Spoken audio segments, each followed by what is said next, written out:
Missä vaiheessa rupesi tulemaan sellaisia arveluja tai jotenkin aavistuksia?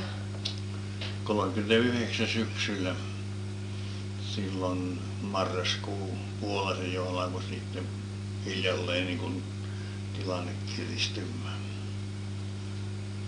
Joo. Mistä sen niin kuin huomasi? Vartiot tiukennettiin vähitellen. Ja kaikki niin kuin uutistoimitus, uutiset, niin ne viittaa jo vähän sinne päin.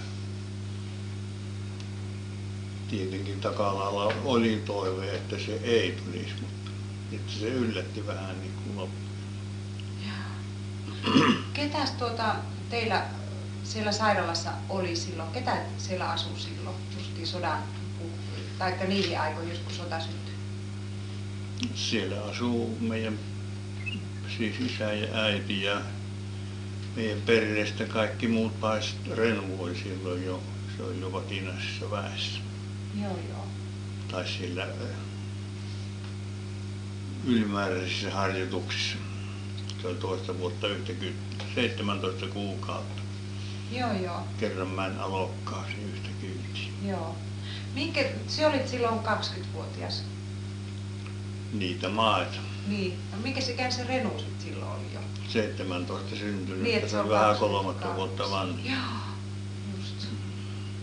Ja minkä ikäinen sinä olit äiti silloin? Olihan tämä kansakoulussa ainakin.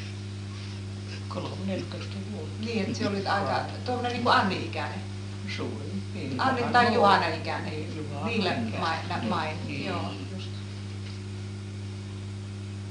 No miten se sitten, se voisit selittää sitä vaan, että miten se niin kuin lähti siitä sitten etenemään ne käytännön tapahtumat? No minä olin Savonlinnassa niin kuin vartiokomppaniassa, suojeluskunnan vartiokomppaniassa. Syyskuun loppupuoltahan se oli, syys-lokakuun vaihteesta.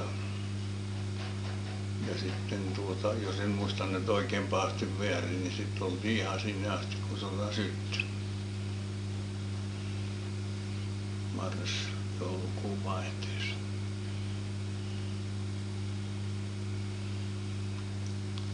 Ja sen jälkeen sitten läksin niin kuin asevelvollisuutta suorittamaan alokkaaksi Riihimäelle. Komppania en muista, mutta viestirykmenttiä se varmaan oli siellä.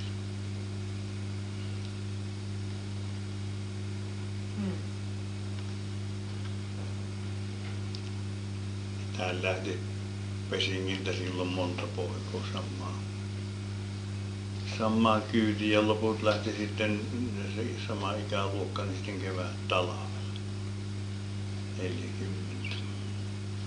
No miten se oli, kun lähtikö sieltä, ketä sinne jäi sinne sairaalaan sitten silloin?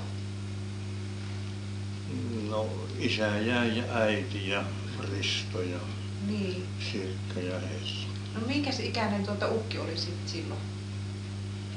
Se on 44, 1904 syntynyt, ei kun 94 syntynyt, niin Se oli 45-vuotias. Joo.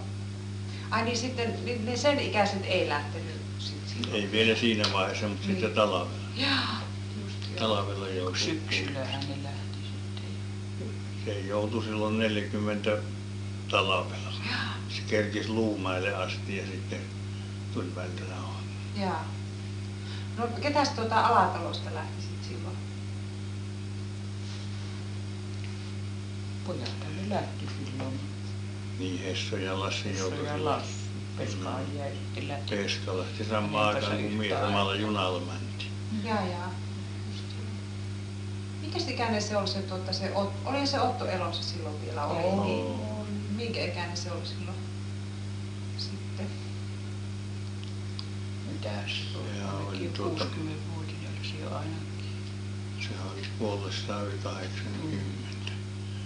Ja sehän kuoli jo Se kuoli silloin, kun 85. se syntyi. 55. 55. Niin, minä muistan, että se on sama vuosi kuin se Joo, kuoli. 55. Just joo. Eikä se 60 vuotta. Joo. Voi olla se vanhempi jo. Voisi olla jo vanhempi. Joo. 70-vuotias suunnilleen. Olisi tullut jotain 80, 23 kun se on vai mitä. Sama ikäinen melkein kuin Lassi on nyt. Niin se on. Joo, joo. Lähimaa. Jaa. No, selitähän sitten niin paljon kuin muistat siitä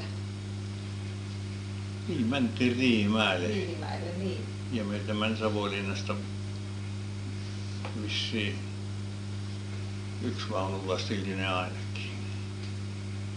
Sama ikäluokan poikia.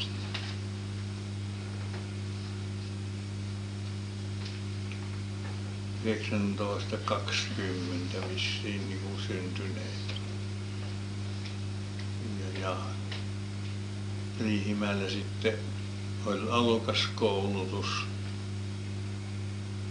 Ja se ei kovin kauan kestänyt, joutui aliupseerikouluun ja siellä olin sitten se oli vielä kesken, kun tuli välirauha. Se loppui huhtikuun vaihteessa vissiin, tai helmi-huhtikuun vaihteessa. Tai huhtikuun alkupuolta ja sitten kierreltiin linjatöissä Etelä-Suomiin. Riihimäeltä mentiin Hausjärvelle. Sieltä mentiin Jaalaan. Jaalasta Vesivehmaalle. Vesivehmaalta mentiin Korpilahdelle. Ja Korpilahdelta tultiin sitten Kellarpeltoon. Kellarpellosta minä pääsin sitten 41 talvella,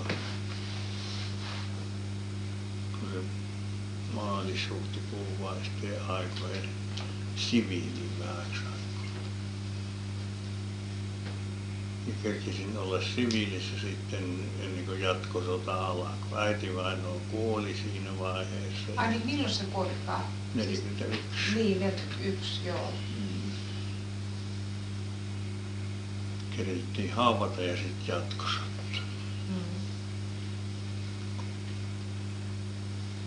Jatkosottaan minulle ei tullut kuhtuu. Minä läksin sitten niinku arvelin, että löytyy se porukka jostain ja yllyttivät menemään Kolkon taipaleelle HTK:hon. Sieltä sitten laittavat tänne Saarenpitäjään. Sammanlammilla oli se JR-28, muistaakseni 9. komppani ja siihen minä joku sitten täydennysmiehenä jalkaväkeen. Ja sittenhän alkoi se jatkosota alkoi joskus. Silloinhan se alkoi jo ennen juhannusta tai juhannuksen maissahan se alkoi, mutta meidän kohdalta se alkoi sitten heinä-elokuun vaihteessa ensimmäisen kerran. Joutui niin kuin kosketuksiin venäläisen kanssa silloin heinä-elokuun välisenä yönä tuossa Tyrjän kankaan, Palaneen kankaan takana, tai se kangas paloi vielä täysin, kun me mentiin. Sitten me haavoituin ensimmäisen kerran 12. päivä Mensuvaarassa. 12. heinäkuuta. Ei kun Elokuuta. Tuohon olkapäähän tuli pieni sirpale ja ei siitä ei tullut sen kummempaa kuin JSP:lle minä kävin. Ja sitten 17. päivä sitten minä haavoituin leukaperään tuolla Reuskunnassa. Se on tuo, mikä sulla on se. Tämä Se, tässä. Ja siitä tuli sairaalareissu sitten junassa. Tarkoitus oli kai viedä mikähän ne Porriin vai Kaskisiin vai mihin, mutta se verenvuoto oli sen verran siitä kova, kun sairausunassa oli, että ne puotti sitten Keuruun-asemalla pois.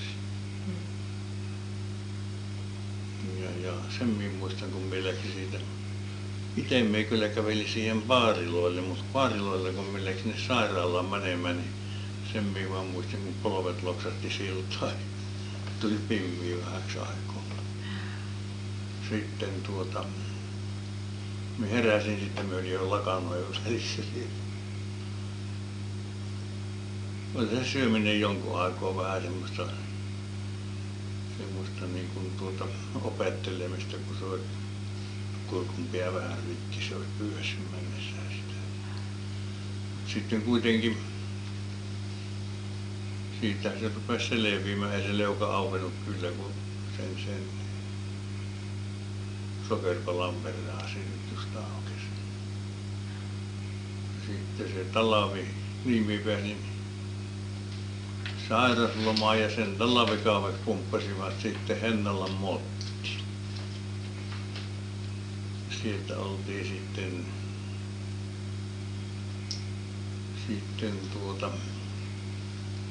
lapioimassa teitä, jotta saivat halakoja sinne Mottiin. Me oltiin Jaalanpitäjässä ja Hausjärven kun tuo Iitin pitäjissä siellä ja sitten olikohan se maaliskuun. Kyllä näkyy se passista, mutta ei muista ihan tarkkaan. Se voi olla huhtikuuta, kun sitten tuli semmoinen mieltä, että kyllä se on lähettävä. Ja sitten mentiin linjoille takaisin ja onnistun pääsemään vielä ihan entisen komppanian päällikön alaisuuteen. Minkäs niminen se oli? Se komppanian päällikö. Se oli Kauko Herve Markaavesta. Sieltä Ahlströmin joku työnjohtajia tai mitä se mahtoi olla suunnittelijoita. Ja sitten tuli 40, niistä oli niin kuin 42 ja sen jälkeen sitten tuli toisen divisioonan lohkolla siellä Lampijärvellä niin sanottu Sevastopoli rähinä ja siinä kaatui muun muassa tuo Hakomäen Aarne, Kaskisen Aarne koulukaveri ja sitten meidänkin sieltä pataljonista kaikki nuoremmat miehet keräsivät ja laittoivat täydennyksenä sinne Lampijärven lohkolle ja siellä minä taas tapasin vanhat joukkuekaverit ja niiden kanssa meni sitten se 42 syksy siellä Lampijärvellä Mikon päivään asti. Sitten minä haavoitun tähän kättiin.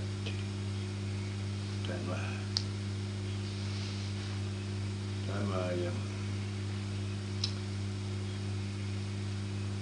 sitä minä parantelin tuolla Tiurunniemen sairaalassa Imatralla. Kuukauden päivät ja sitten sain toipumislomaa ja sitten pääsi takaisin ja sitten mentiin Ohtaalle, Ohtaan lohkolle. Termulaan sinne.